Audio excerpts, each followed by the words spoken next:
Sahabat Muslim, seperti yang kita ketahui, fidyah adalah solusi bagi seorang Muslim yang secara fisik tidak mampu menjalankan puasa Ramadan. Meski biasanya fidyah dibayarkan bersamaan dengan zakat fitrah, namun fidyah bukanlah termasuk kategori zakat. Adapun fidyah sendiri diambil dari kata fada, yang artinya mengganti atau menebus. Fidyah juga merupakan sebuah ibadah berupa pemberian bahan makanan pokok atau makanan sebagai pengganti karena meninggalkan kewajiban puasa. Adapun jenis orang yang dianjurkan membayar fidyah terbagi ke dalam beberapa kategori. Dikutip dari website Basnas, golongan yang pertama yang membayar fidyah adalah: yang pertama, orang yang sudah tua renta, seperti kakek-kakek atau nenek-nenek. Untuk batasan atau ukuran tidak mampunya berpuasa, ialah sekiranya dengan dipaksakan ia berpuasa, malah menimbulkan kepayahan atau masyakoh, yang biasanya ditandai dengan orang tua renta tersebut melakukan tayamum sebelum sholat. Yang kedua, orang yang sakit parah. Untuk kategori ini, biasanya ditandai dengan tidak ada harapan sembuhnya seseorang, sehingga ia tidak sanggup berpuasa. Namun berbeda dengan orang yang sakitnya masih ada harapan sembuh, mereka berkewajiban mengganti puasanya di kemudian hari. Yang ketiga, wanita hamil dan menyusui. Orang-orang pada golongan ini diperbolehkan meninggalkan puasa bila mereka mengalami kepayahan dengan berpuasanya tersebut. Yang keempat, ialah orang yang mengakhirkan qada Ramadan. Bagaimana maksudnya? Maksudnya adalah orang yang menunda-nunda qada puasa Ramadan, padahal ia memungkinkan untuk segera mengqada puasanya sebelum bertemu Ramadan.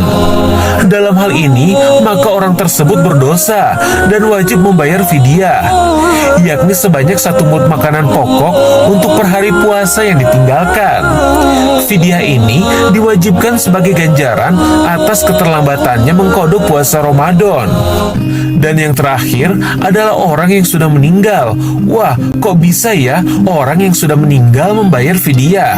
Sebelum itu perlu diketahui terlebih dahulu, menurut fikih Syafi'i, orang yang mati meninggalkan hutang puasa dibagi menjadi 2. Yang pertama adalah orang yang tidak wajib difidyahi, yaitu mayit dari seseorang yang meninggalkan puasa karena sebab tua atau uzur, dan dia tidak memiliki kesempatan untuk mengqada, yaitu mayit dari seorang yang meninggalkan puasa karena sebab tua atau uzur, dan ia tidak memiliki kesempatan untuk mengqada, semisal sakitnya diakhiri dengan kematian. Maka tidak ada kewajiban apapun bagi ahli waris perihal puasa yang ditinggalkan si mayit tersebut, baik berupa fidyah ataupun qada. Dan yang kedua, mayit yang wajib difidyahi, yaitu orang yang meninggalkan puasa tanpa sebab uzur, namun ia memiliki waktu yang memungkinkannya untuk mengqada puasa. Menurut qaul jadid atau pendapat baru Imam Syafi'i, mayit tersebut wajib bagi ahli waris atau walinya mengeluarkan fidyah untuk si mayit sebesar 1 mud makanan pokok untuk setiap hari puasa yang ditinggalkannya. Sedangkan biaya pembayaran fidyah diambilkan dari harta peninggalan si mayit. Namun bila tirkah tidak memenuhi atau mayit tidak meninggalkan harta sama sekali, maka tidak ada kewajiban apapun bagi ahli waris, baik berpuasa untuk mayit ataupun membayar fidyah, dan hukumnya berubah menjadi sunnah.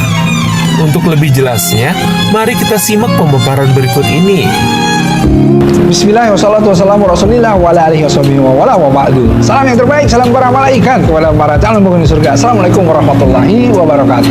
Saya Erik Yusuf, saya akan menjawab pertanyaan nih, ya, dari antum semuanya. Ada pertanyaan, jika wanita sakit atau ibu menyusui membayar fidyah, apakah kewajiban qadanya dihapus? Nah, ini pertanyaan Ramadan tentang masalah puasa, ya. Begini, di dalam surah Al-Baqarah dinyatakan, faman kana minkum maridun aw ala safarin fa iddahu min ayamin ukhra. Artinya apa? Maka jika di antara kalian semuanya ada yang sakit atau dalam perjalanan aw ala safarin, lalu ia berbuka, maka wajib baginya mengganti puasanya, ya. Jadi dia harus berpuasa sebanyak hari yang ditinggalkannya pada hari-hari yang lain, ya. Maridon au ala safarin. Bagaimana dengan yang ibu yang hamil? Bagaimana yang melahirkan? Bagaimana yang menyusui? Kan begitu. Nah, ini di dalam fikih ada yang namanya kemudahan. Bagi seorang ibu yang hamil, yang kemudian dia khawatir bahwa bayinya atau dirinya akan kemudian lemah, mendapatkan atau dampaknya menjadi sakit, dia boleh meninggalkan yang namanya puasanya. Ya, ibu-ibu yang menyusui, yang dia khawatir bayinya atau dirinya karena dia berpuasa akan kemudian menjadi sakit, dia boleh meninggalkan puasanya, kan gitu ya. Bagi yang nifas, ya, yang melahirkan, dia boleh itu. Tetapi dia tadi harus apa? Fa'iddahu min ayamin ukhor. Dia harus mengganti ya yang ditinggalkannya itu dengan berpuasa lagi sebanyak yang ditinggalkannya.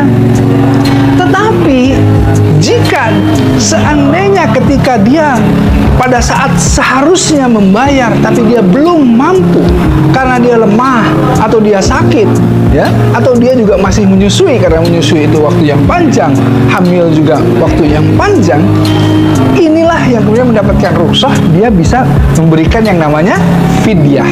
Nah, apa itu fidyah?